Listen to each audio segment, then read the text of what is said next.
My name is Michael, and I'm 38 years old. I've been working as a programmer at my current company for many years. I've always enjoyed this job. I love programming and find daily fulfillment in it. Initially, there were challenges, but over time, my anxieties turned into confidence. I've come to believe that sticking with one thing for a long time is important. That's what I've always told the younger folks at work. Right now, I'm just happy to be here, so I keep going. Maybe there will be chances to move up, or maybe someone else will offer me a job.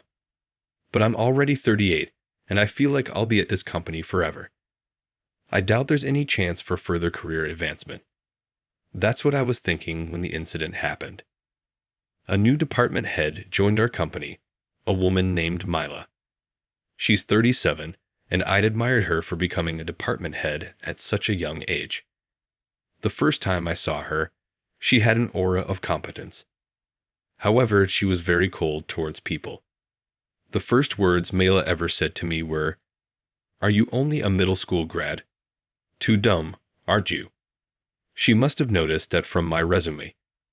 How far back did she look? But the harassment didn't stop there. Middle school grads are a hindrance to the company. Just disappear. Even though I apologized, Mila wouldn't forgive me. The harassment got worse day by day until I wasn't even allowed to work. "You're not fit for the main office work," she said, even though this was the job I'd been doing all along. Mila wasn't willing to listen. Was it because I'm a middle school grad? But working here, I hardly ever thought about that. My education is in the past, and nowadays, no one cares about where you went to school. It's not even a topic of discussion. A week after being barred from work, Mila called me in. How does it feel to be unable to work? I felt like I was barely alive. Did Mila know that work was my passion? If she was deliberately taking it away from me, that would be the worst. She told me, "Being a middle school grad and incompetent, you're unnecessary at headquarters. Choose between being fired or demoted to a remote location. The lol. Then fire me." At that moment, I finally understood what Mela wanted. She wanted to drive me out of the company.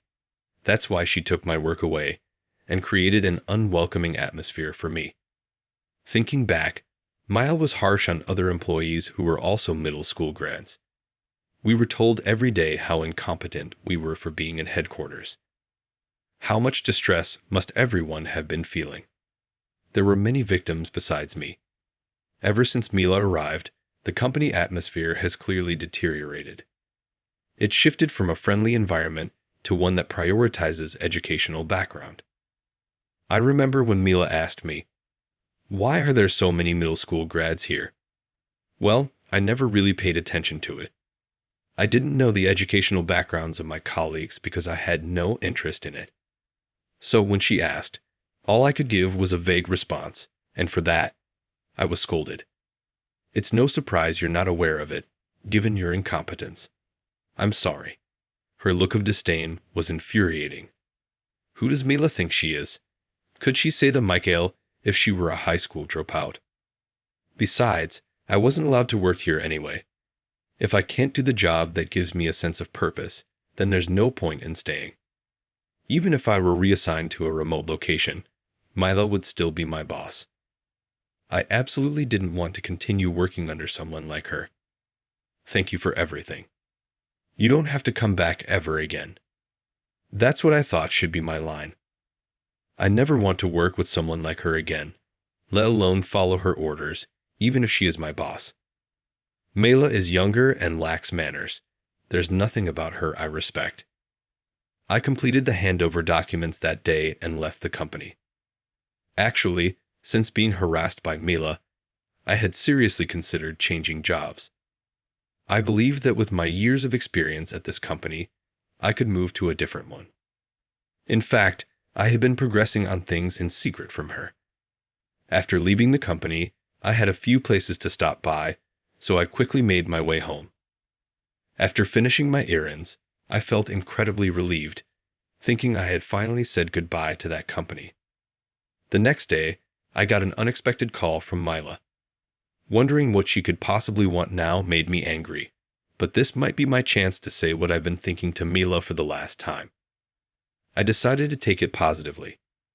When I went to the company, Mila had a particularly gloomy look on her face. I wondered what was wrong, but I didn't really want to pry. "What is this?" Mila showed me the handover documents I had prepared the day before. Her face was very pale. Even seeing her like that, I couldn't feel worried. "What's wrong? Is there a problem with these documents?" I asked her calmly. Then she said, "Do you understand the meaning of all this?" Of course, I understand everything. I made it after all. There's no way I wouldn't understand something I created myself. The handover documents were about programming that I had developed. It's written in technical terms, but it shouldn't be that difficult. However, Mila seemed to be having trouble. She kept looking at the documents and making puzzled faces. "Is something wrong?" I asked her. "I don't understand any of this at all." "What are these documents?" Mila threw the documents at me. I couldn't believe she treated something someone made like that. But she just kept getting angrier. "You did this on purpose to make it incomprehensible for me, didn't you? That's unbelievable. Anyone working with programming should understand it. I thought you would, but it seems Mila didn't know at all. I had assumed she knew everything because she always acted so superior. I even thought she wanted to fire me to take control. But I was wrong. Mila didn't even understand the terminology, let alone programming. I started to get angry again. I was finally free from Mila and ready to start a new path, but here she was, troubling me again. "You made it too complicated, so I had no choice but to call you in. If you don't understand, you should have said so earlier." I couldn't help but blurt out what I was really thinking. It's her fault for not knowing, always acting high and mighty. It's not my problem if she gets upset. This is the trouble with people who are too proud. Does she even realize what her role as department head entails? Whether you're a superior or a subordinate, if something is unclear, you should ask. But Mila probably couldn't bring herself to rely on her subordinates because she thinks too highly of herself. If she didn't want to ask me, why call me in? There are plenty of other employees. Why summon me specifically? Her pride is Everest-sized, and that's not a compliment. She's been harsh on those around her, so it's likely she couldn't bring herself to ask questions, which is why she called me, someone who had already left the company. But there seemed to be another reason too. "Your way of speaking sounds so sarcastic." "It had to be you, no one else," she said. Being relied on by Mila in such situations isn't pleasing. If she was going to rely on me, she should have just asked directly instead of letting me go. "Why did it have to be me?" I asked her calmly. Deep down, I just wanted to leave as soon as possible. I wished she would get to the point without beating around the bush. All the employees said they didn't understand the meaning of these documents. Mila looked desperate. It wasn't just Mila. Even the other employees didn't understand. I was surprised by this fact. No one else but me could take over this work. Mila must have realized how much she usually looked down on her employees. She never noticed their hard work. What she valued most was educational background. She probably never cared about who was doing what kind of work, whether as a department head or even as a person.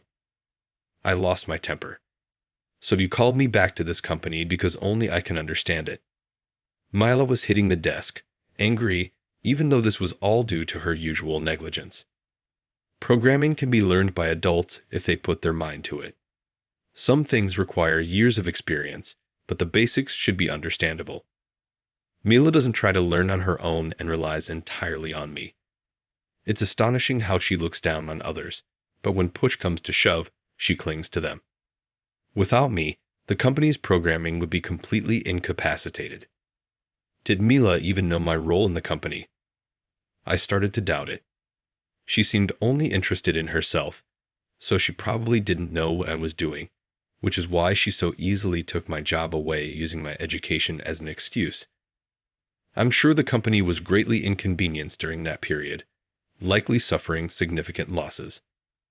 But Mila didn't notice because she didn't know what my job entailed. I decided to ask her directly. Did you know what I was doing in the company? She immediately shook her head.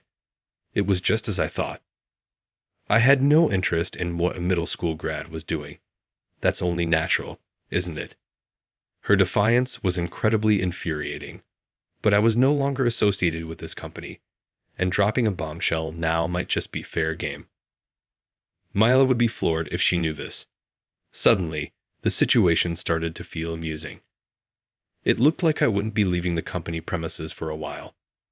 I found myself enjoying the thought of striking back at Mila. I was in charge of all the company's programming. This was an undeniable fact. With years of experience, I managed the programming for the company. I was trusted by my peers and had many tasks that only I could handle. That's why I found my work fulfilling and wanted to stay with the company for a long time. Mila destroyed all of that. If I'm not needed, I'm the type to back down without any regrets. It's better for everyone if I'm in a place where I'm needed. So, I thought there was no longer any value for me here. I had made peace with that decision, and it hasn't changed. As expected, Maya looked like she was about to collapse when she heard my story. No way? You? You? The sheer volume of her voice took me by surprise, so much so that I was startled. It clearly showed how little attention she'd been paying inside the company. There was a mountain of work that only I could handle, but you didn't notice, did you? Mila nodded firmly. No wonder things went downhill after I joined the team. To think it was all because of you. It's infuriating. Mila always tries to pin the blame on someone else. It's not my fault. It's hers for taking my work away. Would any of this have happened if Mila hadn't become the department head in the first place? So, you didn't realize how crucial my work was to the company. I pressed, cornering her with my words. She yelled back, "You didn't say a word about it." And to think that nobody else knew either. I wondered if she was losing her mind. She probably didn't want to admit she'd done something wrong, especially since she made a mess of things the moment she became department head and caused the company to lose money.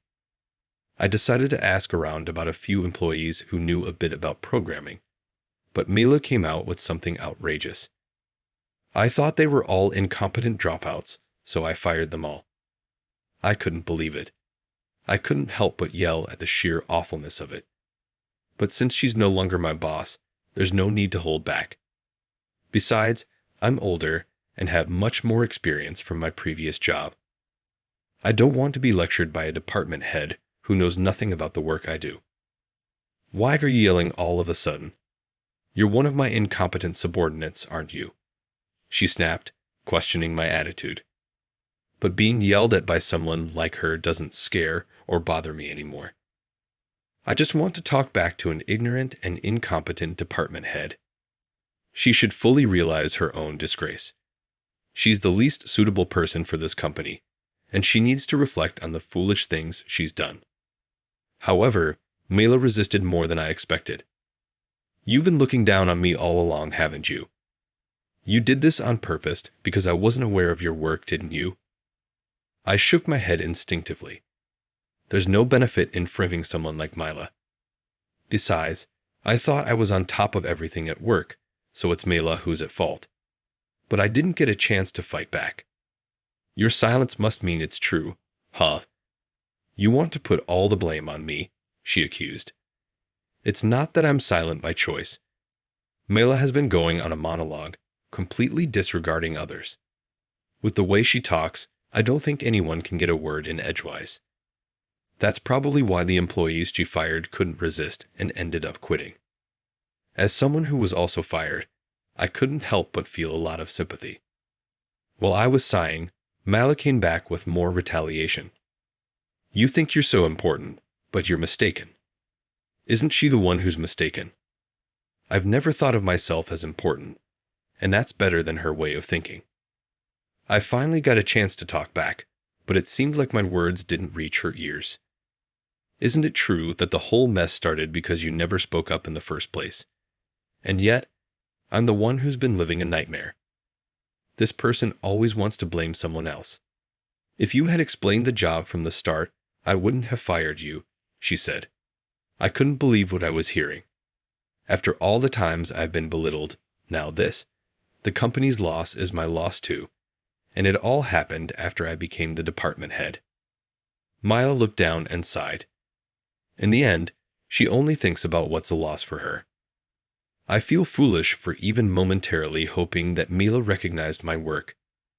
If it had been beneficial for her, I would have been fired and simply bid farewell. Life just doesn't go smoothly, does it? Just my luck to become the department head at this time. Now Mila began to limit her bad luck. Because I became the department head, I had to deal with a middle school grad. This has taken a toll on my mental health. How are you going to take responsibility for this? She screamed. She seemed like a monster in human form. It's a nightmare that someone like her could become a department head. Getting yelled at out of nowhere sure is startling.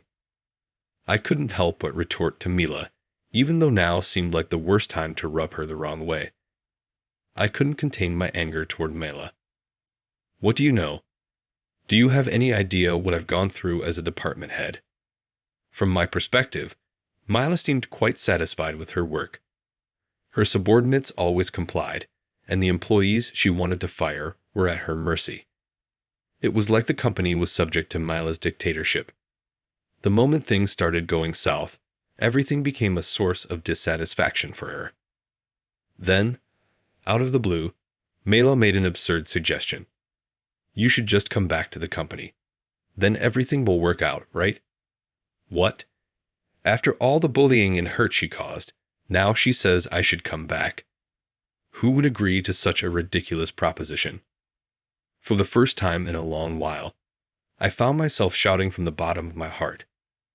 My own reaction took me by surprise. If I don't keep myself in check, I might end up just like Mila, a monstrous person. Why are you suddenly screaming? You're giving me a fright, Mila asked, her tone only making me angrier. The one who's lost their mind is you, isn't it? I blurted out. I felt utterly pathetic, but no matter what I said, I had no intention of returning to the company. It was time to speak my mind fully. I'm no longer under Mila's thumb, and I don't care if I'm disliked anymore. Why are you shouting again? Mila's condescension only fueled my resolve. I will never return to the company, no matter what you say. Why not? I'm telling you, it's okay to come back, she said, still patronizing. It's because you're there.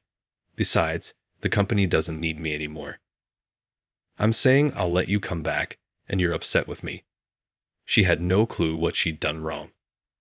You judged employees solely on their educational background and disrupted the harmony within the company. I fired back. I disrupted the company's harmony. Mila looked defensive, but I wasn't done. Her actions were serious. She unilaterally fired employees who didn't finish high school, just like me. Many of them were young with their futures ahead of them, and she crushed those futures. I couldn't forgive her for that. I thought you were fired because you understood the meaning of programming, she said, trying to twist the narrative. Bringing that up again, I wasn't backing down. I'll even retract calling you just a middle school grad if you come back. But what's said can't be unsaid. Words can't be taken back, nor can the damage they cause. Had you finally understood how I felt? I asked, but I knew the answer. There's no way I could understand that, she said, showing no sign of remorse. It was time for the final blow. I've already secured a job at a major corporation, I announced. At the mention of the company's name, Mila's face went pale. When did you manage to get into such a big company? She stammered. I laughed heartily. Ever since you started harassing me, I've been visiting this corporation several times. They happily hired me after seeing my years of programming experience. I'll be starting there after I leave this company, and they're even willing to wait until then. It's a company at the forefront of programming in Japan, and I'm confident I can advance my career there. I successfully secured a job, so I have no more business here, I stated coldly. How can someone like you, a middle school grad, get a job at such a big company? Mila was furious, insisting it was impossible. Oh, I thought we weren't using the phrase middle school grad anymore. You really are incompetent, aren't you? Incompetent, she repeated. I nodded. You don't try to understand your employees at all, which makes you an incompetent department head. Of course, you're also dragging the company down. I've never encountered such a terrible department head since I started working. You're the first, and hopefully the last. Incompetent, she muttered. Anyway, I said, I will never return. And with that, I left the company. Dealing with Mila any longer would have driven me insane, so I couldn't wait to get out of there as quickly as possible. Later, I heard that Mila ended up managing all the programming alone, but since she never really understood it, the company's management rapidly deteriorated. It seems the employees collectively blamed her, and with her high pride, she couldn't bring herself to apologize. She eventually chose to resign on her own. It was all her doing, so I can't feel bad about what happened to her. Having secured a job at a new company, I'm now living a fulfilling life. The employees are kind, the environment is welcoming, and there are many programming geniuses here, allowing me to strive and improve. I'm once again reassured that joining this company was the right decision, and I wholeheartedly want to continue doing my best here.